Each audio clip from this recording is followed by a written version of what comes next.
Aku sudah membuat kesalahan besar dengan mengakui anak harammu itu sebagai cucuku sendiri. Mulai detik ini, dia bukan cucuku lagi.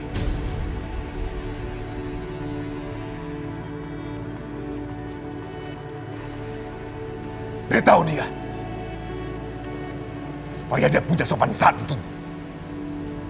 Kalau kamu tidak bisa, aku akan suruh orang-orangku mengantar dia ke ibunya.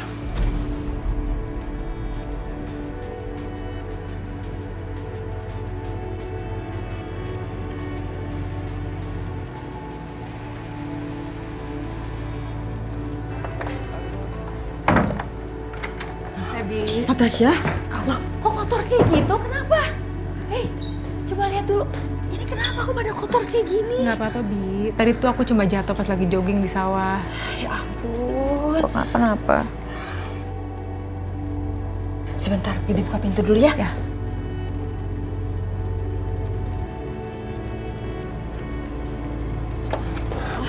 Bi, Natasha deh. Natasha. Kamu nggak apa kan? Oh, Nat. Atas nama keluargaku, aku minta maaf. Semua ini kelalaian anak buah Opa. Udah, apaan sih? Orang gua kenapa-napa. Enggak. Kami juga nggak sengaja, Dok. Aku tahu. Ini nggak sepele loh. Tapi sebetulnya sedang apa sih kamu di pertanian itu, Natasha?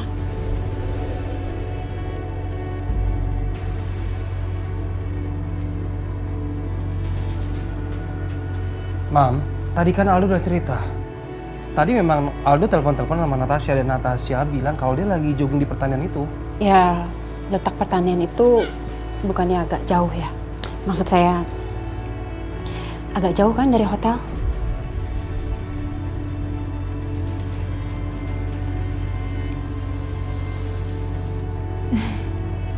Kalau soal jauh deket sih udah biasa, Tante. Aku juga biasanya lari berkilo-kilometer. Tadi tuh sebenarnya aku lagi survei tempat tinggal dulu di sana. Aku suka banget daerah sana tuh udaranya masih bersih, belum terlalu ramai. Karena kan untuk bangun bisnis di sini aku butuh tempat tinggal. Nggak mungkin dong aku nginep di hotel ini terus. Yaudah, kalau gitu mulai besok aku bakal nganterin kamu kemana aja. Ya? Kamu nih aku jadi nggak enak tau. Tapi Tante, Aldo, aku abis ini ada urusan lagi harus pergi, jadi aku harus ganti baju dulu. Tunggu di sini sebentar ya. Di, tolong siapin minum ya. Iya. Aku permisi sebentar ya.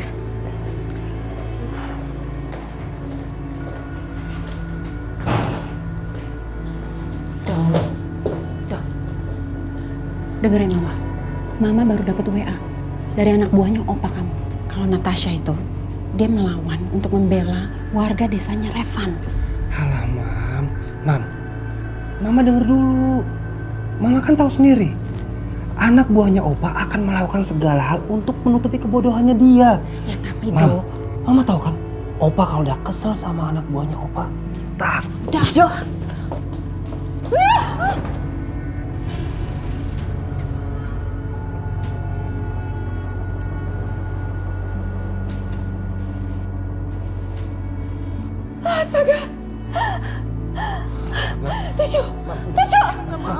Mam tenang dong. Ini bajunya mahal, Dok. Lagi pula kan ini cuma baju, Mam. Badan Mama juga kan gak kenapa-napa.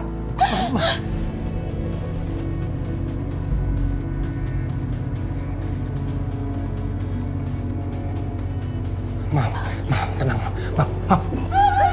Kamu sengaja? Kamu tuh cuma pelayan, nggak bisa hati-hati apa? Bu, saya minta maaf, Bu. Saya minta maaf. Kamu pikir kamu bisa kerja di mana? Nggak becus kayak begini? Sengaja ya? Kamu sengaja kan? Ini mahal, Dok. Natasha, kamu tuh gimana sih milih pembantu nggak becus? Harusnya kamu pecat.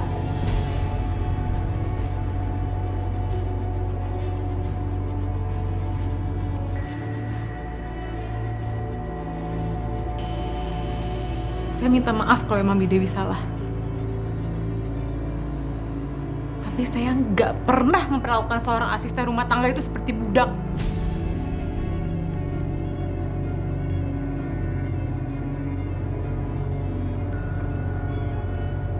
Dan Tante perlu tahu ya, Mama saya memperlakukan Bidewi itu seperti adik kandungnya sendiri.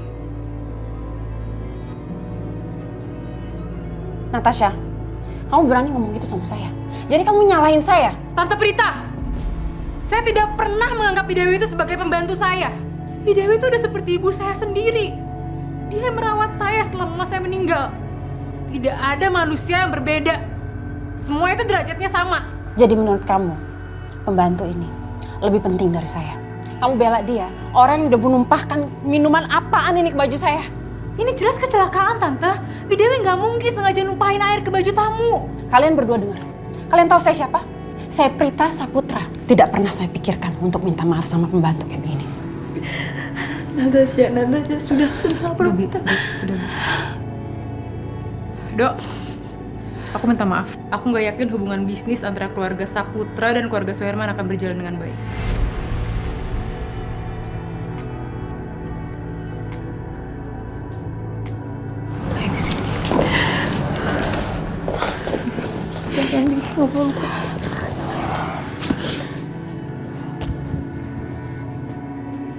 Mam, Aldo mohon.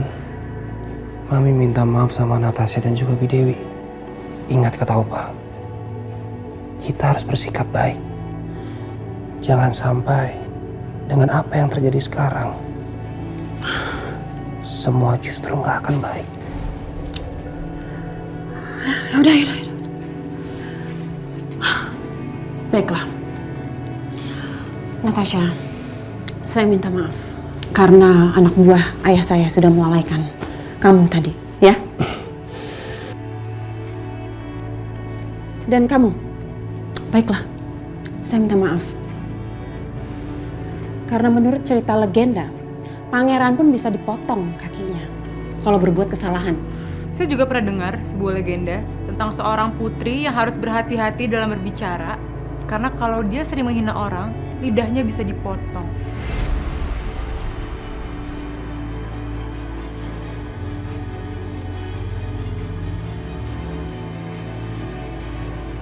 Bi, aku khawatir ke kamar ya, tuh obatin lukanya. Bidewi, maaf ya. Kurang ajar juga nih perempuan. Bisa dia ngomong kayak gitu sama saya? Mempermalukan saya di depan semuanya. Mam, udah dong.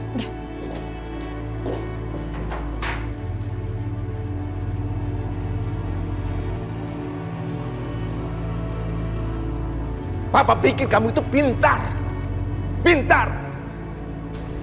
Tapi ternyata kamu bodoh. Bodoh. Mau bikin ribut sama Natasha. Hanya gara-gara pembantu itu.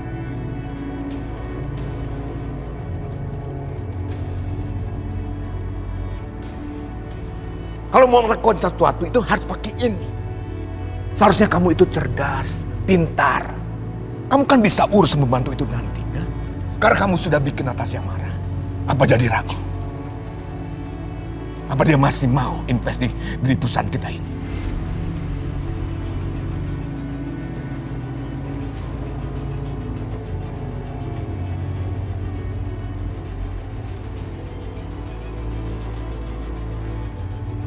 Aduh, apa mau sekarang kamu temui Natasha? Jangan sampai Natasha meninggalkan kota ini bersama seluruh harta kekayaannya. Kamu bilang dia sedang mencari rumah kan? Opa punya rumah mewah. Rumah itu akan Opa hadiahkan kepada Natasha. Bilang sama dia begitu. Papa, jangan, Pak. Papa jangan kasih rumah itu ke Natasha dong. Papa kan masih banyak properti yang lain yang bisa Papa kasih. Jangan, Pak. Rumah itu untuk saya. Saya udah capek-capek bangun, saya yang pilih lokasinya, desainnya, semuanya, Pak.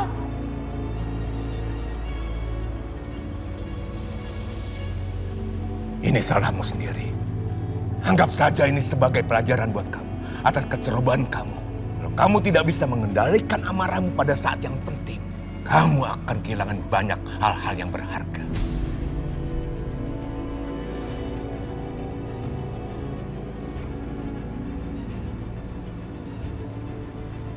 Sekarang kamu temui Natasha. Baik, Opa.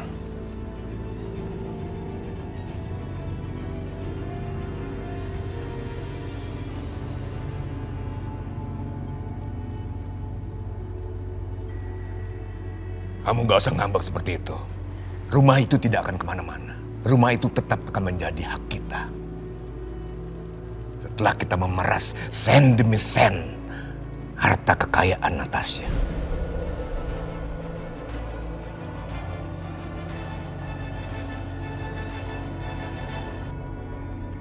Revan, tunggu Papa. Revan, apa yang kamu lakukan ini sangat berbahaya, Revan. Kamu jangan memusuhi opa kamu.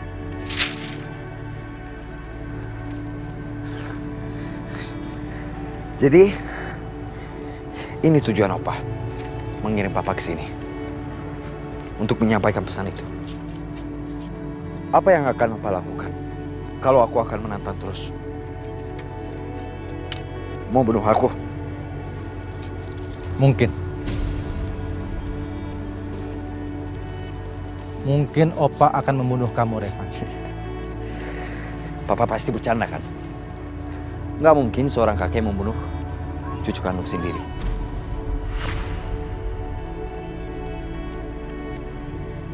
Kamu benar, Revan. Dia tidak akan pernah membunuh cucu kandungnya sendiri. Dia tidak akan pernah membunuh siapapun yang berdarah Saputra. Tapi nak, akhirnya kamu harus tahu rahasia ini.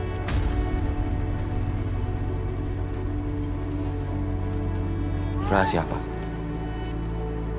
Kamu bukan cucu kandung Opa Hendra Saputra.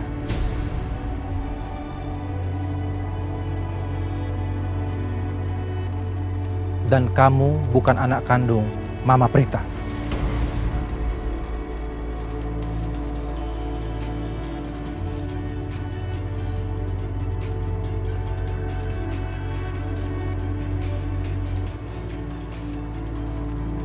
Apa maksud Papa? Kamu juga bukan saudara kandung Aldo. Tapi kamu anak kandung Papa.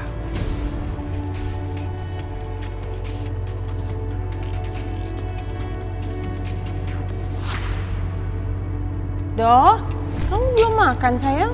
Belum. Yuk buruan yuk, kamu udah telat loh. Mama suapin aja ya? Iya, Ma. Mana kok bisa lama banget sih? Ma, aku juga mau disuapin dong. Bi, kasih makan Revan dong.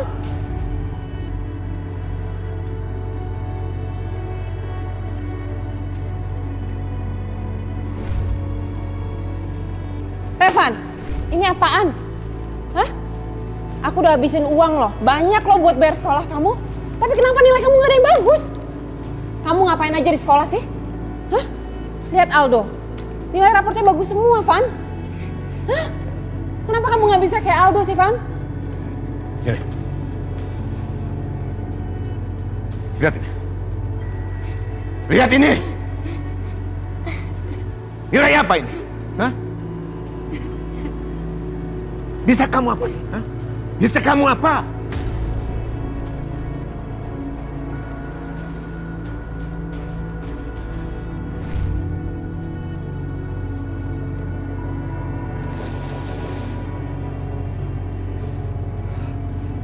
Sepanjang hidup aku,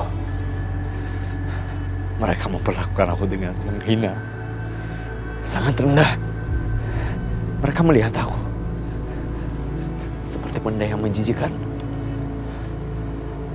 Padahal aku menganggap mereka seperti keluarga aku sendiri. Sepanjang hidup aku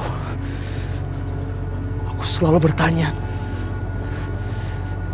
kenapa mereka memperlakukan aku seperti itu?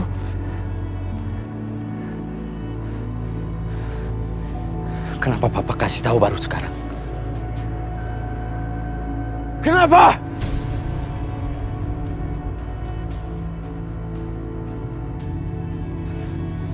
Dan ibuku,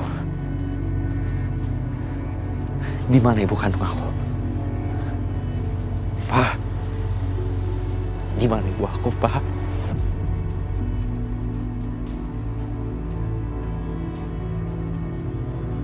Ibu kandung kamu orang baik, Revan. Sampai sekarang, Papa nggak pernah tahu mereka menyembunyikan ibu kamu di mana. Yang Papa tahu, mereka menahan ibu kamu di suatu tempat.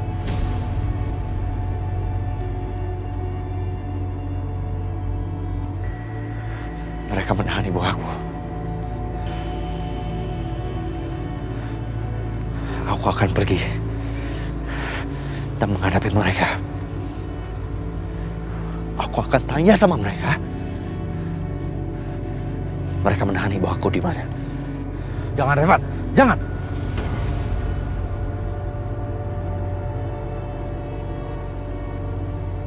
Kamu jangan nekat. Ibu kandung kamu adalah rahasia besar keluarga Saputra. Mereka melakukan itu semua untuk menyelamatkan nama besar keluarga Saputra dari rasa malu. Kalau kamu melakukan itu, bisa-bisa ibu kandung kamu dihabisi.